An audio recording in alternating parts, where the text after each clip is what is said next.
Rev it up and welcome to Cars Yeah, show number 1664. Today I'm down under with a guy who builds the most insane automotive-themed guitars that you have ever seen. Put your seatbelt on. We're rocking and rolling today here on Cars Yeah. This is Cars Yeah, where you'll enjoy interviews with inspiring automotive enthusiasts. Mark Green is here to provide you with a fuel injection of automotive inspiration. So get in, sit down, buckle up, and get ready for a wild ride here on Cars Yeah.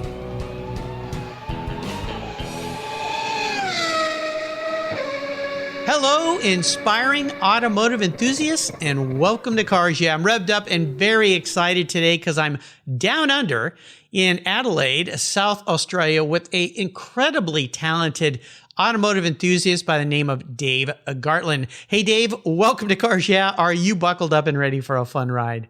Hi, Mark. Yes, absolutely. All buckled up and ready to go. All right, we're going to have some fun here. Now, Dave, before I give you a proper introduction and we jump into the questions, I would love for you to share one little thing that most people may not know about you. Well, funny thing, I only thought about this the other day, actually. When I was about 10 or 11 years old, and I think I watched that film Deliverance, and I wanted to make a banjo. And at the time, I had a shortbread biscuit tin. And in school, we used to have those old wooden rules. Yep. And I remember cutting a hole in the side of this biscuit tin and sticking the wooden rule in there and getting some fishing line and trying to make a banjo. And I think that was the first time I actually made something that would influence the guitar. I forgot all about that till recently, actually. Wow. Well, little did you know where your life would end up going. I think that's pretty darn cool. Of course, everybody knows that movie. Very interesting movie, of course. But Deliverance and the theme song for that, in fact, back when I was a kid, that was a song that I actually played on my guitar along with a banjo guy for a recital that we did for a bunch of parents in a music class that I was part of. So I learned that song, learned how to play very well. Dave, let me give you a proper introduction so people know what it is I keep alluding to here, and then we're going to jump into the questions. So here we go. Dave Gartland is the owner of Alikat Guitars, where he's taken his passion for automobiles and morphed them into the most unique and cool musical instruments that I guarantee you have ever seen. Dave creates the world's most incredible handcrafted aluminum instruments, from regular designs to totally insane bespoke car designs. These are things that I guarantee you cannot imagine what he's creating. His attention to detail, quality, and the automotive designs take his guitars to a whole nother level. From classic 50s hot rods to modern day supercars, he creates instruments that are sure to bring a huge smile to your face and sweet music to your ears. The most difficult thing about Alikat Guitars is deciding which one you want to play or hang on your wall. We'll be back in a minute to talk with Dave, but first a word from our valued sponsors that make Cars Yeah possible. So sit tight, think of a sweet song, because we're going to come back and have a little bit of fun. Do you have a pet in your household that loves to go for a ride? Our pets are part of our families, but they can be very hard on your vehicle's interior. Well, Covercraft has you covered. They offer a wide variety of solutions to protect your vehicle's interiors from Fido's rough treatment. Canine cargo area covers are padded for comfort and provide door-to-door protection. Pet pads have built-in features to keep cargo areas and seats protected. Covercraft solutions cover cargo areas, bucket or bench seats, and protect from damaging claws, pet fur, hair, mud, moisture, and that occasional drool from permanently damaging your vehicle's delicate surfaces. Choose from a variety of styles and colors that cover almost every vehicle made. Is your dog getting a little old? Covercraft even has a pet ramp so your trusted companion can get himself into and out of your vehicle. Here's something special to you from me at Cars Yeah. If you go to covercraft.com and use the code YEAH120, YEAH120, you'll get 10% off your Covercraft order. Go to covercraft.com today and use the code YEAH120 and you'll get this special 10% off. Tell Fido it's from me. That's covercraft.com. Use YEAH120 at checkout. Covercraft, they've got you covered. Woof. My favorite collector car magazine is Keith Martin's Sports Car Market. I've been a subscriber for decades. Sports Car Market is the Wall Street Journal for enthusiasts and collectors. It's your monthly must-read, whether you dream of owning a collector car, maybe you have two, or maybe you've got 200.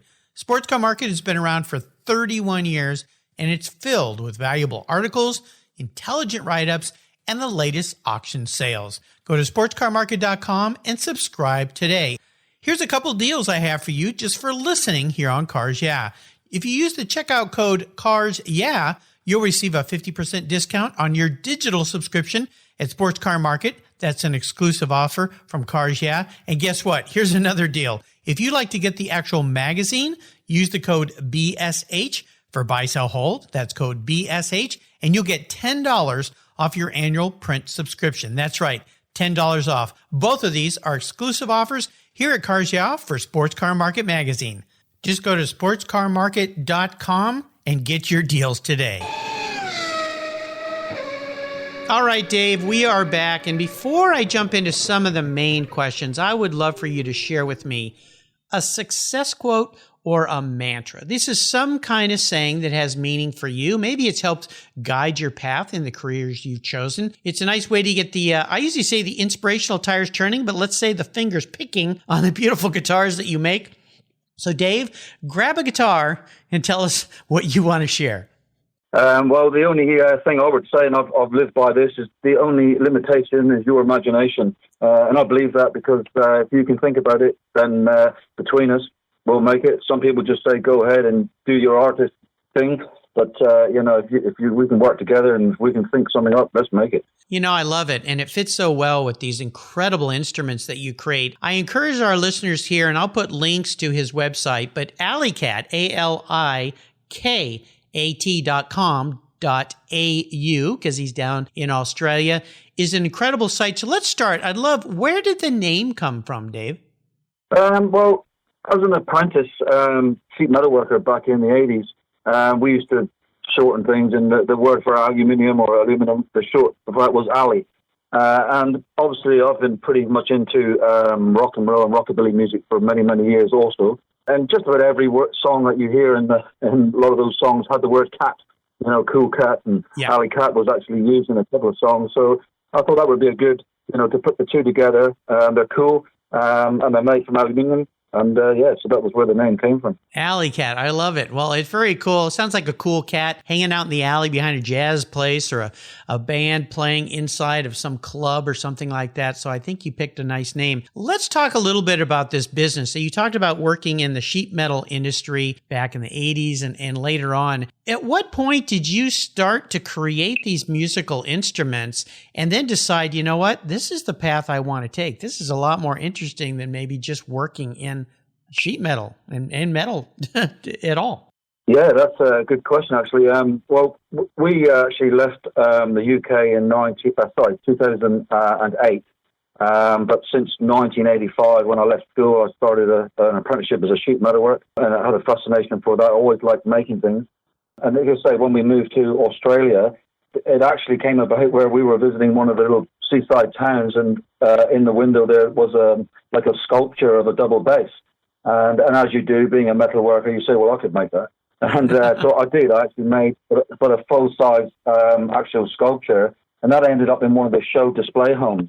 So from that, I thought, well, I want to make a real double bass. We're down in Australia. There's a lot of rockabilly bands here, and that's what I wanted to do. So the first thing I made was a full-size, all-aluminium double bass, influenced by some of the 1920s and 30s aluminium basses that were around at the time. Mm-hmm. That then led on to me thinking, well, if I've made a bass, let's make a guitar. And the thing is that people probably, they'll get to know, I don't play guitar, and I've never played guitar. I got in touch with a guy here in Australia. I said, I want to make a guitar, and the only thing I know is humbucker pickups. Yeah. He said, well, what scale do you want? I said, I'm not sure what you're talking about. Yeah. So he was like a guru. He talked me through what I needed to do and the settings, and that settings is obviously the same on almost every guitar, the scale length. So I made this rockabilly style guitar, and I thought, well, that led on to me thinking, let's get old 1950s guitar parts. And a lot of the stuff is the best stuff I've seen, the sources from the USA. I managed to get a set of 1950s P90 pickups, which was kind of the same sort of things what Eddie Cochran had in his guitar. So I put that into a guitar, and I had this real awesome 50s sound on a hot rod flame design guitar. Then I thought, well, if I'm using parts from the 50s, let's try and make them look like cars of the 50s. Yeah. So the first thing I thought, obviously the easiest one, and the actual guy that bought the double bass off me had a 57 Chevy, and I knew he would buy this guitar if I made it. So I said, hey, I'm making a 57 Chevy guitar. He said, what color? I said, maybe surf green. He said, you knew I'd want that, didn't you? I said, yeah, I'm going to make it. So that was the first one. And then that led on to me thinking, well, if I'm making, the fin sort of shapes of the guitars, let's add taillights. And the next most influential sort of car to me with taillights was a 1959 Cadillac. So that was what I did. I made the 59 Cadillac, and then I thought, well, let's make an Australian-based guitar with taillights in, and that sort of went viral when I put that up. And they just sort of led from there, and now it's gone crazy, the designs. I'll tell you, a friend of mine, Cindy Meidel, shout out and a thank you to her. She's the one that introduced me to you, Dave. And she loves guitars. She collects guitars and has amazing collection. I only have 4 or 5 guitars. I think she must have 1,000 or something. I don't know. She's completely guitar crazy, along with all the other things she collects. But when she gave me your website, I just was stunned. And I want the listeners to know you've got to go check out Alikat, alikat.com.au. Because when you see these, they're not what you think they are. They're way beyond what we're discussing right now. It seems like your guitars and what you create are only limited by your imagination, right? Absolutely.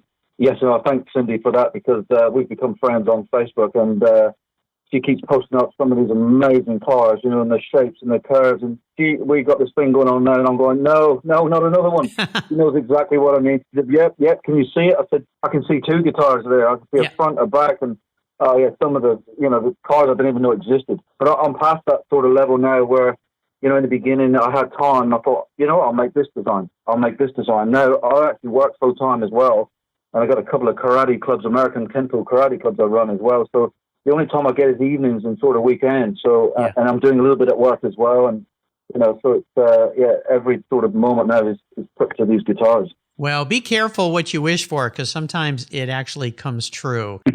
And I could see this being a full-time gig for you, absolutely. Let me ask you this. Now, it's interesting to me that you don't play the guitar. Is it something that you just never have had an interest in? Or do you think now that you've built so many that maybe you might learn to play a few tunes on a guitar? Again, I think it's the time. I have a student with me who's been training with me for quite some time, and he's a pretty good guitar player. And I said, how about if we trade off some guitar lessons for some karate lessons? And I said, this is what I want to play. And I showed him this awesome rockabilly riff. He came back to me and said, how long did it take you to get a black belt? I went, yeah, all right. So, I watched the guys playing. With the double bass, I've got a double bass here, and I like to potter around on that because there's so much more margin for error. You can find a note with a slide of like an inch with your fingers. Right. On a guitar, you've got to be a bit more precise. And I don't think I'd have the time now to learn, well, I'd like to. I've had a little go at playing a couple chords and things, and there's that rockabilly sort of 12-bar blues thing that I try and play on one string to test all the guitars when I set them up. Yeah. I was fed up with hearing that, but I would love to. It's just the time. I understand. Well, like anything, it's seat time, it's practice. When I was a kid and started playing the guitar, every day, and there were some days I didn't want to practice, and my mom would make me. She goes, look, I'm paying for these lessons. You're going to practice. She'd put a little timer in front of me and say, you can stop when that timer is done. I remember it was 30 minutes a day. But after a while, it starts to be fun, and you can start doing different things, and it's great. Do most of the people that purchase your guitars, are they guitar players, or is it a variety of people who are guitar players or automotive enthusiasts who buy them to hang on the wall and use as a piece of art? Yeah, I'm glad you asked that, because I get a lot of people that, they see the pictures up on Facebook or on their website, and they message me and say, if only I could play. And I said, look, I don't play, and I've got a whole collection of these guitars. I said, they are made absolutely playable. One of the words I hate is the word gimmick, because these are playable, workable, full-on guitars. I've got a guy down in Florida that has represented Florida in the Memphis Blues Challenge, and he's got his own 57 Chevy. I've got majority of what I play makes so I go to the USA. I think I'm in the wrong country, but a lot of them go to the USA and they absolutely play. But there's also those guys, they've got the the 57 Chevy or whatever, and then they've got the ice bucket and they've got the golf caddy, and they want all that. And it does me good, because when I go to the shows, they display, all that with the actual guitar. I've become quite good friends with several people. There's Ray down in Colorado. He's got this awesome blue 57 Chevy. So for him, because I knew what he was going to do and take the guitar along to the shows, he's got this 57 Chevy barbecue thing set up. He's got the caddy and whatever. So I made him up a sign, and I do whatever I can to help, him promote that, make the guitar look good. And it just leads on to so many, people that haven't heard of me getting in touch. And you're exactly right. You've got the collectors, you've got those that play. But now and again, the idea is if they've got it on the wall, someone comes to the house, does that play? They take it down, they can play it. So yeah, for it all. I think it's absolutely wonderful. There's some people, I grew up in Southern California and I was a surfer. And nowadays there's a lot of people who make really beautiful surfboards that are used as works of art, because they are very sculptural in their use, and they sell them now. Some of these are people that were very famous for shaping surfboards that were actually ridden, and you could still ride them if you want to, but many of them are made with very beautiful woods and different inlays and colors and things, and they make wonderful wall hangings and wall art. And that's what I thought of when I saw your guitars. It's the same kind of thing. I think it's fantastic. What you're doing is really, really cool. I always like to ask my guest, Dave, to talk about a big challenge that they've faced in their life, something that really maybe pushed you to the limits. I'd love for you to share a specific situation, but more importantly, what did you learn from that so that you could move forward in a positive way? So if you would, take us on a little journey. The only challenge is really is one that I can think of, because that's current and that's what's on my mind, is I've got a whole host of guitars that I'm making at the moment. Some are just totally insane. Some are supercars. Some are cars of the 50s. But there's one in particular. It's a Lamborghini Aventador. Ooh. Obviously, with the Lamborghini Aventador, and it's for a guy who's actually got this car, what I try and do with the guitars is I look at something and I think, what's the feature? Some of the 70s muscle cars, I wouldn't say they're boring, but they, don't have the big fins and the tail lights and the spoilers and things. Yep. So the Lamborghini, it was difficult to pick one thing on this Lamborghini, because everything you look at it, the curves, the shapes, is just awesome. The side, the front, and me and my big mouth, I said, look, you know what? I want to make the doors open. Oh, no. yeah. And I've got the spoiler, I've got the vents. It's incredible. I've spent probably 200 hours on this thing. Wow. I've started probably 50 or 60 hours and I wasn't happy. So I said, no, it's coming too thin. The shapes are not right. So I started again. I managed to find a blueprint of the actual, when you look down on the car, you see all the lines. Well, those lines are fold lines. So I folded a lot of it all in one, the top shape. And what I've done is I've sort of, I get told, why don't you just stick to one thing, using my wife? Why don't you just stick to doing the one guitar? I can't do that because I would be pulling my hair out now on this guitar. It's the only one so far that's made me think, put it down. So what I tend to do is I have always have more than one guitar on the go, because I'll come back to that in a day's time, and you know what? You get that slap head moment. I got it. That's it. That's what I'm going to do. So I'm literally at that door stage. I'm getting little tiny hinges coming, and I'm getting these little jewelry box hinges, and I'm trying all these different ways to get that. But if I dedicate, I would have to probably spend a day on just looking at it, literally just looking at it, and then it comes to you. And you'll see something else. You think, well, that's an idea. I can incorporate that idea into that. But this whole thing, this is going to be insane. The paint job on this thing alone is incredible. I think he was telling me it's an orange, but the extra lacquer and paint on top of that is a $40,000 upgrade. Wow! Just on the color of the paint on these cars. So the color is going to be amazing. But that's the only one that's sort of challenging me. I won't stop. Won't give up. No way. Because when people see this is going to be absolutely incredible. And I've got couple of others similar. I just pushed myself with the design. I think, what, that's going to look good with tail lights. Since I started, I've managed to get a few pretty cool machines. I've got a couple of CNC machines. Yeah. So I actually scale down all the designs and I make the little tiny lights in there, and that's what's really making it. That's the attention to detail. Yeah. Rather than just getting a guitar, painting it with a stripe and calling it a Mustang guitar. I'll actually make the Mustang without going too over the top. It's still got to be a guitar, but it's pretty challenging, that one, I must say. I can't even imagine, but you've got my mind racing in 1,000 directions. I cannot wait to see that one. Have you always been would you consider yourself a very talented person? I just do what I do. I mean, a lot of people sort of say, say, it's an art piece, it's this, and it's lovely to hear that. It does rattle me. Sometimes I went to one car show and someone come up and said the F word. They said, is that fiberglass? I said, you what? No, I said, it's aluminium. The people that do appreciate it are, to be honest with you, are car people, but people that have spent years customizing cars and hot rods, and and I'll get a little bit defensive sometimes. I say, well, I've spent all these hours making this, and they just sort of wave their hand at me and said, we know exactly what you mean. We've just spent 2 years building this, or we've just spent all this time, and we appreciate what it is. So yeah, I guess it's what I've always done. I've always wanted to make things, and I thought people say, "Do you sleep?" I said, "Only if I sleep, I'm dreaming about making everything." I get an idea, and that's it. Yeah, and I'm on a mission to do it. If I'm going to do it, then it's like the '59 Caddy. I'm redesigning that now because it was 10 years ago. It was my 10th guitar.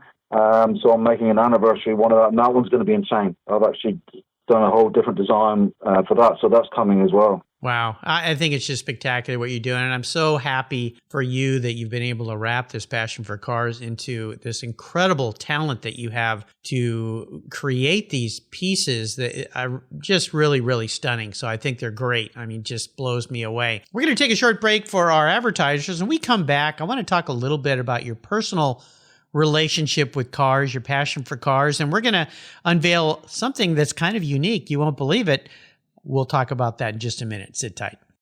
American Collectors Insurance, that's how I now protect my Porsche Turbo, the one I call my Orange Crush. Are you insuring your classic vehicles on your regular daily driver auto policy? Then your special vehicles are at risk. Your regular auto insurance carrier won't tell you how much you'll get until after a claim, and more than likely, you'll be in for a rude awakening. With agreed value policy from American Collectors Insurance, you'll be paid your vehicle's full agreed value. No surprises. If you're driving your collector car less than 5,000 miles a year, do what I did. Call American Collectors Insurance and get your very own agreed value policy tailored to your specific vehicle. If you're like me, you're picky about who works on your special ride. A great policy allows you to choose your repair shop of choice, and that means you'll know the job is done right. I shopped around and decided to protect my car with American Collectors Insurance. They've been protecting vehicles since 1976. Give them a call for a quote today at 866-ACI. Yeah, that's 866-224-9324. And protect the ones you love. I did at American Collectors Insurance. Classic car insurance designed by collectors for collectors. Let's step away from the conversation and talk about our charity of choice here at Cars Yeah, America's Automotive Trust. America's Automotive Trust is a group of like-minded nonprofits that are working together to preserve and promote car culture across the country. Together, they provide scholarships and grants to aspiring technicians and restoration artists. They provide youth education programs and bring communities together through auto-related events, car shows, and drives. Among these nonprofits is TechForce Foundation, a great organization dedicated to solving the technician shortage that threatens the transportation industry today. By providing career development resources and increasing awareness and enthusiasm for the tech profession, TechForce is bringing bright young students into the auto, diesel, aviation, marine, motorcycle, motorsports, and restoration worlds. To date, they've awarded more than $10 million in scholarships and grants to tech students. And in times like these, I don't have to tell you how essential those techs are, keeping our delivery and emergency vehicles running and keeping America rolling. To learn more about TechForce or to make a donation to this cause, visit www.techforce.org. You'll be glad you did. So what do you do after running a race team for 27 years with over 100 podiums, multiple Daytona wins, and a win at Le Mans? Racer and the Racers Group team owner Kevin Buckler founded Adobe Road Winery. Located in Petaluma, California, he and his team have created a winning combination with the Racing Series.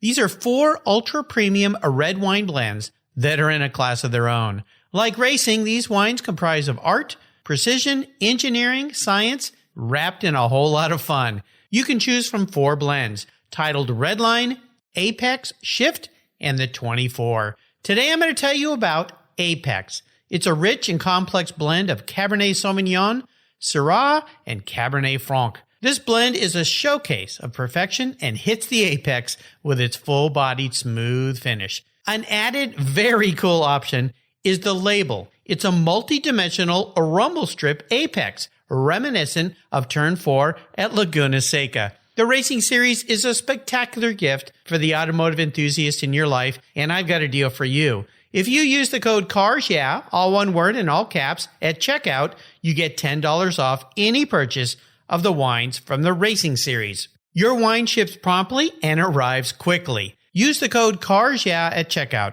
for $10 off your purchase today. There's always a seat at the table for excellence with the Racing Series. Go to adoberoadwines.com today and use the code CARS, Cheers!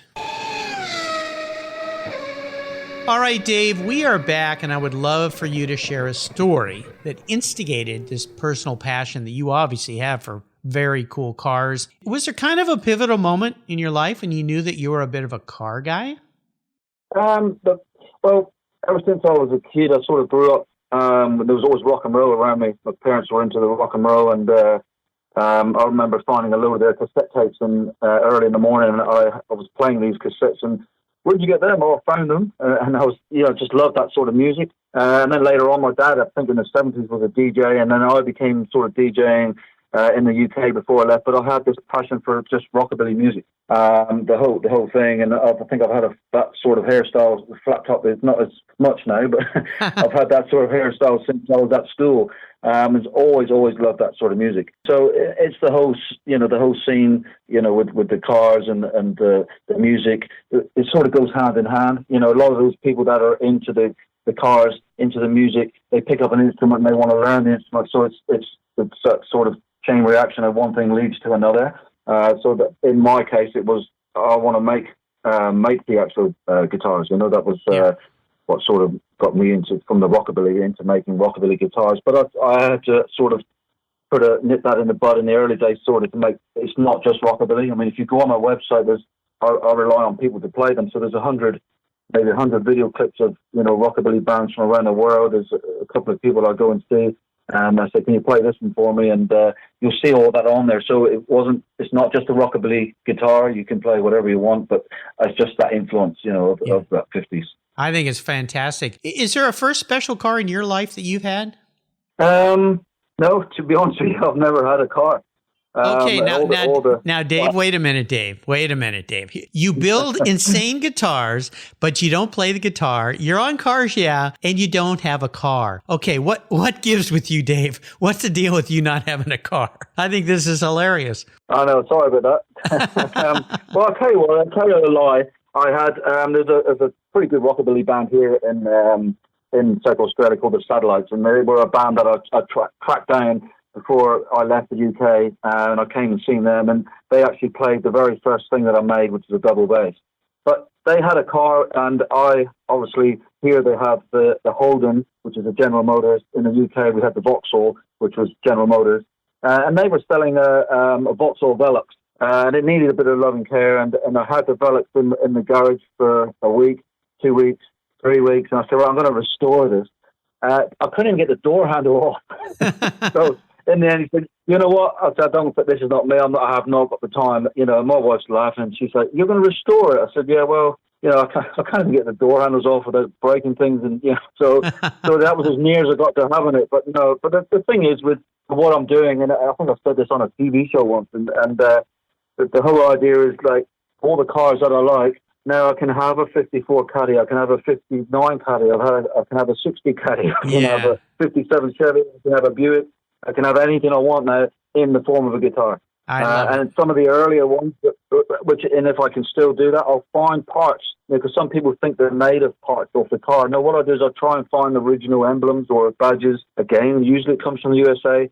Like on the 59 Caddy I made it first, it had an original dash script off a 1959 Caddy that was just on the guitar. So, people have had things before where unfortunately they can't use their car anymore, may not be able to drive, or the car's got damaged, but they want something to remember that car. Yeah. So we work on the car, and they send me something off that car, and somehow I'll incorporate that into the guitar. So that it's like a living part and they can play or hang or whatever, and it's the car come to life again. I love that whole concept. Every car I've ever owned, I've kept a part of that car. So I have all these little bits and pieces, different things from different cars, but I always keep something from all of my past cars as a little bit of a memory. So the idea that I could incorporate that into a guitar, that starts to give me some ideas here. I have a feeling I might be spending a little bit of money with you, Dave. Let me ask you this.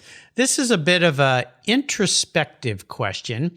And maybe we twist it around. I typically ask my guests that if you woke up tomorrow and you were manifest as a car, this isn't what kind of car you want to be. This is how you perceive your attributes as a human in the kind of car that you would manifest. Now, in your case, maybe I say a guitar. What kind of guitar with a car theme would Dave Gartland be? So how would you answer that question?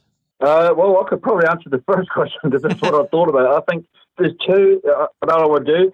One would probably be not because I really like the car, but I like what it can do, is the DeLorean from Back to the Future, because where I'd be going, straight back to the 50s. That definitely. But also, I've got a thing for Bumblebee at the moment. I've been watching that quite a few times on Netflix. Because he can transform into whatever he wants, and then at the end, from the VW Beetle, he sees that Camaro, and then he transforms into that. So I like to be able, because I can't choose. I cannot choose one. So I like the whole idea of being able to choose from one. Same as with the DeLorean. Maybe I want to go back to the 50s, maybe the 60s. Who knows? But you want to see it all and do it all. Yeah. And try and cram it all in. So it'd be one of those, really, I reckon. You have very unique answers to that question. I'm really impressed. Those are two very, very cool answers to that question because it trips people up sometimes. All right, Dave, we are on what I call the last lap. I'm going to ask you some questions, ask for some very short, kind of 1 or 2 or 3 sentence answers on these. So here we go. What's one of your personal habits or attributes that you believe has contributed to what you do, your success? Probably OCD for detail. Yes. I'm over the top. On the detail, it has to be right. And that's it, yeah. Yeah, I believe that for sure. Now, if I could arrange for you to sit down and have a drink or a meal with anyone in the automotive industry, living or deceased, in fact, let's add something to this, maybe, since you love rockabilly, maybe a rockabilly artist, a musician, who would that person be? Probably a movie star. It would be James Dean, I reckon. Straight back to the night, that with that Porsche and go back, because it's pure 50s, the movies and and Elvis looked up to him as well. And it would be, I reckon, James Dean. James Dean. Let me ask you this. Have you ever done a guitar that's designed around a Porsche 550 Spider, the car that James died in? No, I haven't. There's a couple that I really want to do. Yeah. But that is one of them. But I just, like I say, I don't have the time to actually just make them for the sake of making them. Yeah. I've recently done the new limited edition Porsche GT2 RS. There's only 1,000 of them in the world. I've actually made that one with the spoiler. That's insane. That's on the front page of my website. I'm a major Porsche fanatic, so and the 550 Spider has been a favorite of mine for a long, long time. Now, when it comes to automotive advice, I typically ask people to share automotive advice someone else has given them. But since you don't have a car and you've never really had a car, except for that Vauxhall, but we won't include that, how about if I ask the question this way? What's the best advice someone else has ever offered you when it comes to creating these beautiful guitars that you create? Probably the same advice I'd give. If it's not broke, don't fix it. I've been doing little parts on the guitar, and I think, is that all right? Is that all right? And, I'll polish it just a little bit more. And aluminium is very porous. And just when you think, I've just got to do that ready to get it off to the paint shop, you burn through on the polishing because they're only like a 16th of an inch thick. They're pretty thin, so they're very light. Yeah. So when you're grinding and sanding, you have not a lot of room for error. And that's when you think, if only I just left that, because now I've got to weld it up. When you put heat in it, you get more problems. And so, so if it looks fine, leave it. You leave it, yeah, absolutely. Now, is there a resource that you'd like to share that you found really interesting or fun? Now, this could be a website, could be a supplier, it could be an app you use all the time. It could even be a person in your life that's a go-to. Yeah, well, normally, people are not sending me, they'll start the inquiry, have you ever done? And I'll say, well, no, but I'd love to. And then if they tell me the year, if they don't send me a picture already, then they'll send me, this is the model that I have. And then I'll just type that into Google, obviously, and then I'll put what pictures I have. For instance, I'm doing a 2016 Corvette Stingray for a guy in the USA. That's another insane guitar. But that he told me what he had and sent me a picture of one at a show, and it was the Shark metallic gray. So I have to go on there now and find all the pictures, and without pestering them for too many pictures, but I need the top view, the side view, I need close-ups of the logos and badges, because I'll engrave all that on there. So I need, yes, and then I'll download those pictures, I'll print them pictures off, and that's what I literally work with, pictures. Sometimes the pictures are just on my phone, and I'm working to those pictures. There's so many things to go see and find these days with the internet. Now, I have a feeling you are so busy. Do you read books? Do you have time to read books? Or is there maybe a magazine you like or a website you might refer people to? No, you're exactly right. I'm just so busy to read books, and I'm probably a slow reader when it comes to reading a book, so I've got to take it all in. I used to say I'll wait till the video where the movie comes out. But yeah, I mean, I've got in the room which I assemble the guitars.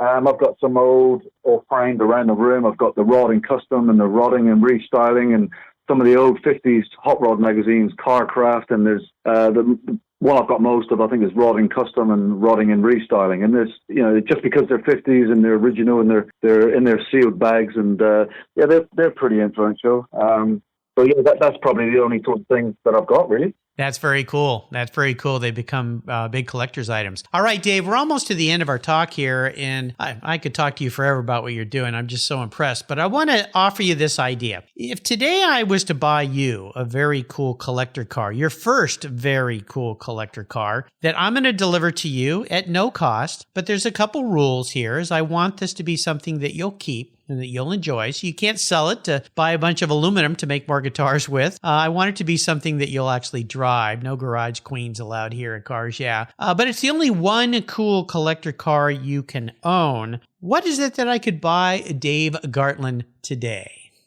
One. All right, I got two, but let's talk about both of them first, and then we'll narrow it down to one. How's that? Okay. That doesn't make it easier, but one would be a 1956 Chevy Corvette, the soft top. I just want a convertible. I just want a soft top because of where we are near the beach, and it's nice and warm here. And then the other would be, and I've said this one more, is the 57 Ford Thunderbird convertible, the first generation one of them. I'd like one of them. Okay. Well, this is interesting. I see a little trend going with the 50s, American cars. Yeah. And so, yeah, the 57 is the classic. I think is that the year they had the porthole in the hardtop that you could take off, the 57? I think that's what we read on that. Yeah, it was the first generation one, yeah. So let's narrow this down a little bit. If you just had to decide today, which one would you pick? Probably the Corvette. Okay. Yeah. Yeah, the Corvette. Okay, cool. And what color would you pick that Corvette to be? Red, I reckon. Red with that cream. Okay. But that's just like that trim down the side, and red's in your face. I've been in photography for many, many years, and we always sort of taught that red. The eye sees red on a different level. Yeah. So it's red stands out. Look at me. I finally got a car. There you go. It only took me 40 years.